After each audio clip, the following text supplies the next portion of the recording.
Alors, je vais vous proposer une lecture en deux parties. Dans un premier temps, je vais lire un texte que je suis en train de travailler qui s'appelle « Cet homme et la femme qu'il nous faut ». Et ce choix a été fait dans l'optique de coller aussi avec certaines préoccupations qu'on avait pu développer avec Vanessa Place dans un numéro de la revue Tina 8 qu'elle a co-dirigé avec moi, qui est sorti au mois d'août et qui s'intéressait au féminisme et aux questions de genre.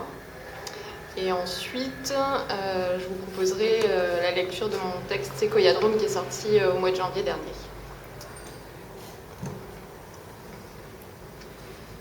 Cet homme est la femme qu'il nous faut.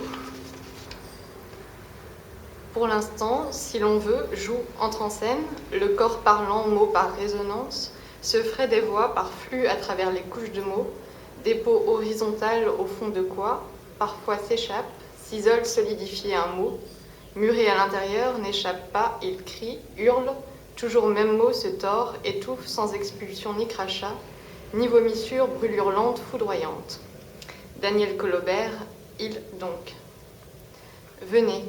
Je suis le guide, le passage. Vous, les passagers. Moi, le lien, le pont, la longue route, la rivière à franchir.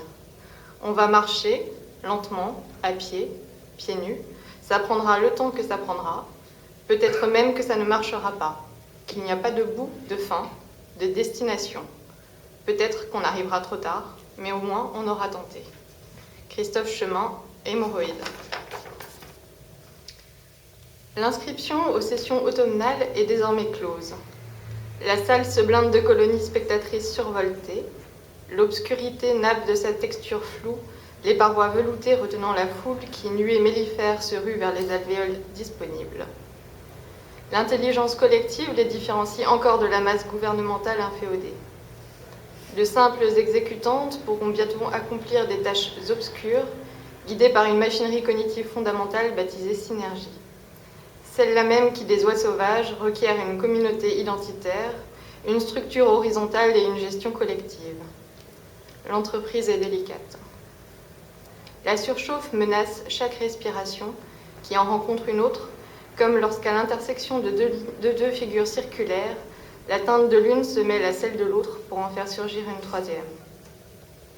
La tenture se déploie uniformément en arrière-scène, retenue par des cordelettes fixées à chaque extrémité de la toile de jouy fluorescente, dont les sellettes s'avèrent plus provocantes et satiriques que ce qu'on en a coutume d'observer sur de telles étoffes. Des figures masculines cessées à des pratiques de tortures ancestrales, sur des figures féminines à cravate et bottes plateforme. D'ordinaire champêtres et domestiques, les vignettes n'ont conservé que quelques caractéristiques particulières, telles des casseroles, des faux, des touffes végétales et des gerbes céréalières détournées de leur utilité première. Des épines métalliques détourées en phosphorescence trémière s'insèrent dans la chair des figurantes efféminées, comme si la place leur avait été préalablement réservée. Des aiguilles perforent les orbites ulcérées des candidates en présence, l'étoffe étouffant délicatement leur stridence.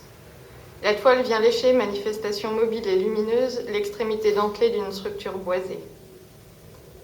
L'estrade orographique, pièce circulaire réalisée à partir d'une machine qui trace automatiquement la forme des montagnes, offre une reproduction des déclivités altimétriques de la Rhône, Pyrénées. La sommité montagneuse coïncide avec la zone de réception pédestre dédiée à la prise de parole. Piétinera rageusement la carte là où des grottes ont abrité des célébrations païennes impliquant une bête à cornes et des cohortes de sorcières. Frappera la frontière franco-espagnole en consonnes vibrantes, parcourant les couches basaltiques. Écrasera des manneques à tête noire, cornes incurvées, toisons blanches et mamelles globuleuses, mettant fin à la transhumance. L'édification de la famille des tables d'orientation, entièrement marquetée selon la technique dite de la Tarsia à Incastro, s'incruste d'écailles de tortue imbriquées. La salle est vierge de toute fioriture verticale. Seulement, avant scène cour, une ancienne vasque baptismale à décoration profane dégorge de fleurs nuances roses, aubergines rouges et crème, d'une variété bulbeuse spécifique de la lignée des iridacées, nommée elle aussi toile de jouy. Redondance appuyée sur rétine dilatée. Il peaufine son apparition en ombre chinoise, accompagnée par une musique à faible concentration harmonique. Il a l'habitude de prendre la parole. Il porte sa chemise fraîchement repassée avec une inscription acronymique violacée brodée sur une poche, plaquée contre sa cavité ventriculaire coronarienne. MVP, pour Magna est Veritas et Prevave Vivit. Grande est la vérité et elle doit prévaloir. Il s'impose, présence masculine comme les autres rassemblés cet après-midi face scène, profondément encaissée dans la fosse. La bande sonore de chaque conférence autorisée doit invariablement être conçue à partir d'une sélection d'œuvres officielles de compositrices célèbres. Séquencia d'Hildegard de Bingen, Cette blanche agonie de Gloria Coates, Variation concertante de Louise Farenc, L'île résonante d'Eliane Radig, Yerushalayim Sel Zahav de Naomi Shemer et 5 voyelles pour 4 flûtes de Sophie Lacaze. Ces pièces ont toutes été réunies en une seule et même litanie stridente, remixée, samplée, détériorée. La toile se dézipe en son centre comme une braguette. La répercussion sonore vient perturber l'écoute de la bande-son. La conférence est micro-diffusée. La bouche de Hille s'ouvre en meurtrière sous parabole. La femme est une gélule. La femme est la gélule. La gélule qu'il nous faut chaque fin de journée avaler. La capsule est certes séduisante et très réussie, mais au travers de la fine pellicule fondante et colorée, je n'oublie pas la dose médicamenteuse qu'on nous fait absorber. Ne nous laissons pas abuser. La répression, la domination exercée sur notre espèce est bien réelle. Sous couvert de nous faire miroiter une possible émancipation dans la collecte ininterrompue de babioles basse qualité à l'obsolescence quasi immédiate, et dans l'accumulation maladive de la thune, on nous demande d'ouvrir la bouche. Faites A, la cuisson est parfaite. Tendez bien l'oreille. Je vous parle dans le sens inverse des aiguilles d'une montre.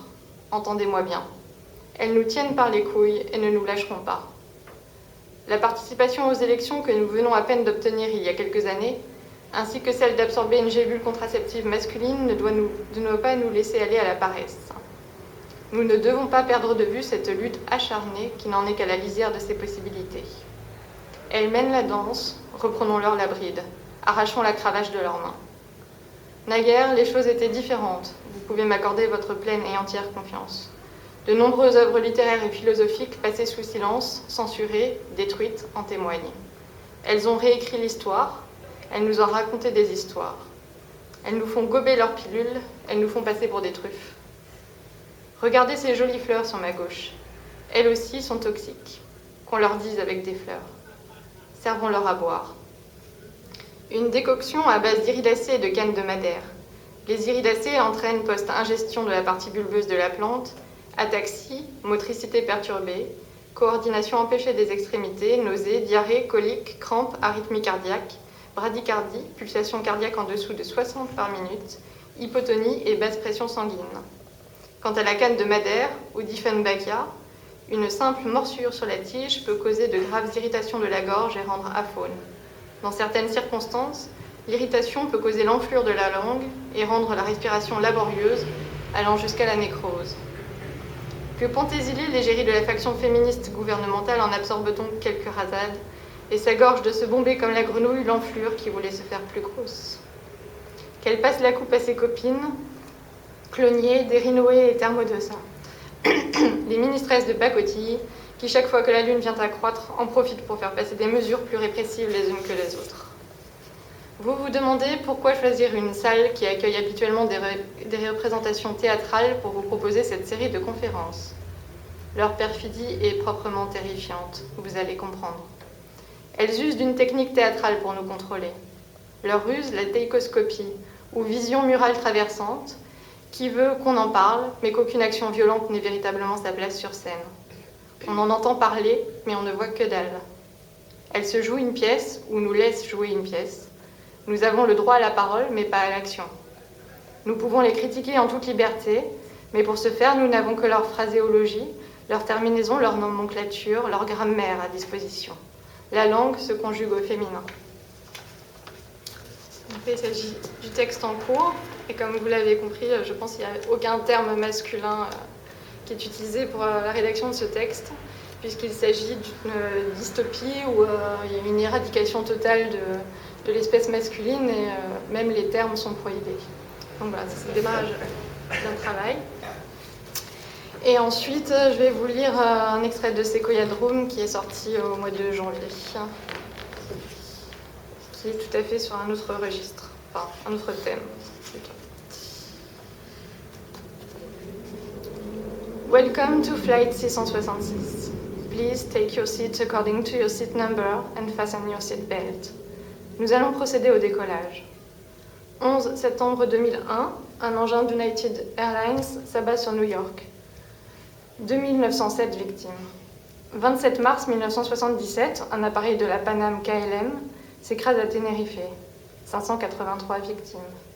12 août 1985, un avion de Japan Airlines s'abîme à Mont Otsuka. 520 victimes. 12 novembre 1996, un aéroplane de Saoudi-Kazakhstan se crache à New Delhi. 349 victimes. 3 mars 1974, un aérodine de Turkish Airlines s'aplatit au bois d'Armenonville. 346 victimes. 1er juin 2009, un Airbus A330 d'Air France s'échoue au large du Cap-Vert, 228 victimes. Énonce Miss H en guise de nécrologorée, substituée au sempiternel Ladies and Gentlemen, welcome aboard. C'est ce passage vocal fractionné qui m'est revenu précisément à l'esprit, en boucle, lors de l'atterrissage Sovereign Touchdown que nous avons subi de plein fouet, comme une très mauvaise nouvelle annoncée sans enrobage anesthésiant. Une grêle verte à bordure bleue, doublée d'un séisme de magnitude 9, s'est abattue sur la peau brutalisée de l'appareil, hématomisant la couche basale du fuselage. Des lambeaux chlorophylliens réseautent mon système neuronal, désossent ma colonne vertébrale.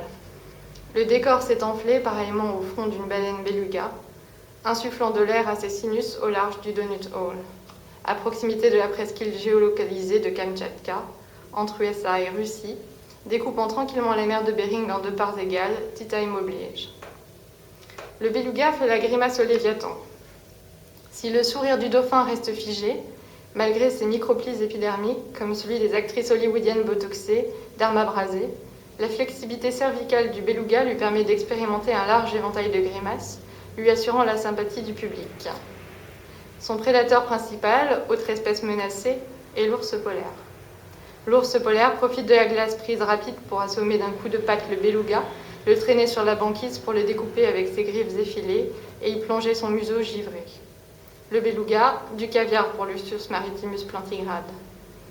Le beluga, communément appelé canari de mer, peut produire une quinzaine de sons de 0,1 à 12 kHz. Son système d'écolocalisation interne, contrairement au nôtre, est efficace, ce qui ne l'empêche pas d'expérimenter quelques trajets originaux, aussi touristiques qu'inattendus. En 1966, un beluga surnommé Moby remonte le Rhin. Le 15 mai, Moby est à Rotterdam, repéré par une patrouille portuaire. Le 16 mai, il est à Duisbourg, se débattant au cœur de la pollution industrielle. Il passe par Cologne, puis par Bonn, où le Bundestag interrompt sa session pour voir passer nonchalamment l'Animal Star. Toute capture est vaine. Le beluga glisse entre les doigts. Pour la première fois, un animal influe sur l'agenda politique allemand. Des milliers de personnes se massent sur les bords du Rhin pour accueillir Moby, escorté par une armada fluviale. Après 4 semaines passées à remonter le fleuve, il fait demi-tour et en 48 heures retourne dans la mer du Nord. Le beluga, du caviar pour les associations de lutte contre la pollution industrielle. Il fut en quelque sorte le phénomène déclencheur de la politique environnementale allemande. Notre aventure ne s'apparente malheureusement pas directement à celle de Moby. Nous n'avons pas été escortés jusque-là, et en ce qui concerne la prise rapide de conscience, nous cherchons essentiellement à maintenir la nôtre intacte. Tentative aussi vaine que la capture de Moby dans la Ruhr. La perspective signifiante, faussée, s'ouvre sur un espace-temps improbable. La réalité spatiale est d'emblée complexifiée, l'observateur ordonnateur s'anamorphose en flétrissure post-crash. La surface plane ne nous permet pas de localiser l'espace scénique en accueillant la représentation formelle, les modes de transformation sont multiples. Mes paupières tombent sur mes orifices oculaires comme une guillotine capricieuse, m'oblitérant ponctuellement la vue. La raccourcisseuse patriotique se referme sur les figures tutélaires de Louis XVI, Charlotte Corday, Marie-Antoinette, Danton, Desmoulins, Robespierre, Saint-Just, Lastner, Ravachol, Landru et Mycélium. Chacun son tour. Les vapeurs alcaloïdes déchargent l'horizon. Des doigts poissés de nourriture flasque s'infiltrent dans ma bouche et j'absorbe sans réfléchir ce qui ne demande qu'à s'introduire. Puis effondrement, plus rien. Réouverture 24 ou 48 heures plus tard. Sénescence hertzienne délayée en vaguelettes calorifères détourant la carlingue. Une substance chaude et légèrement métallique me strie le visage des yeux au menton. Je récupère sur mes phalanges engourdies des larmes de globules rouges effervescents en pointillisme aléatoire. Le liquide carmin se diffuse à travers les fibres de mon jean selon un principe géométrique sphéroïde.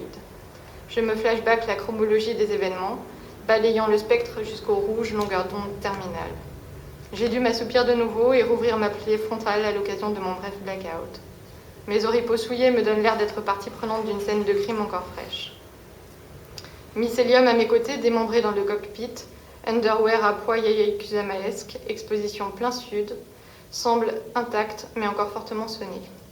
Ces viroles blanches se sont étriquées en arabesque byzantine, maculées de sang elles aussi, dont les signaux demeurent indéchiffrables. Elle psalmodie en solo, répercussions flouées de vocalises en boucle sur Mangez-moi, mangez-moi, mangez-moi. Écho tropical Saturday Night Fever oblige. La mélopée mute brusquement en supplication à laquelle je ne répondrai pas. Je ne me cherche pas d'excuses, je précise, l'évidence s'impose, nous sommes perdus. Si je pensais avoir une chance de m'en sortir, alors peut-être que je tenterais de l'endormir au son de mon blablabla sinusodidal. L'éloquence me fait défaut depuis l'ingurgitation massive de nourriture peu recommandée en ces circonstances tragiques.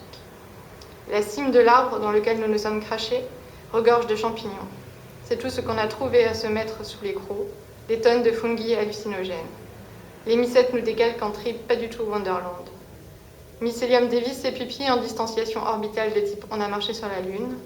Elle a totalement diffracté depuis l'accident. Mycélium et moi venons tout juste de décrocher notre brevet de pilote IFR et copilote. Nous pouvons l'affirmer sans ambiguïté, c'est très mal barré. Si ce vol avait pu être flight simulé, nous aurions juste écopé d'un blâme en lieu et place du crash. Mais maintenant, nous sommes totalement paumés, la tête dans les séquoias. Le vitrage de l'appareil est partiellement camouflé par la végétation luxuriante locale, engendrant un damier lumineux aux dichotomies impossibles à fixer sans se meurtrir le cristallin.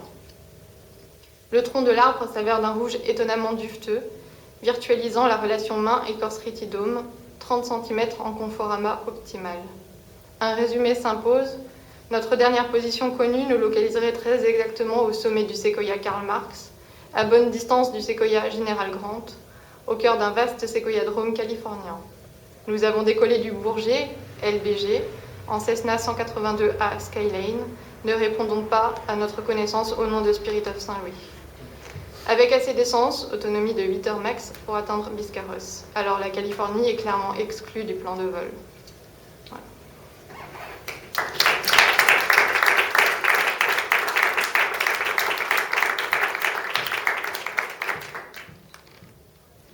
Merci beaucoup, Émilie. On va faire une courte pause d'une dizaine de minutes et ensuite on reprendra avec la lecture de Vanessa Price.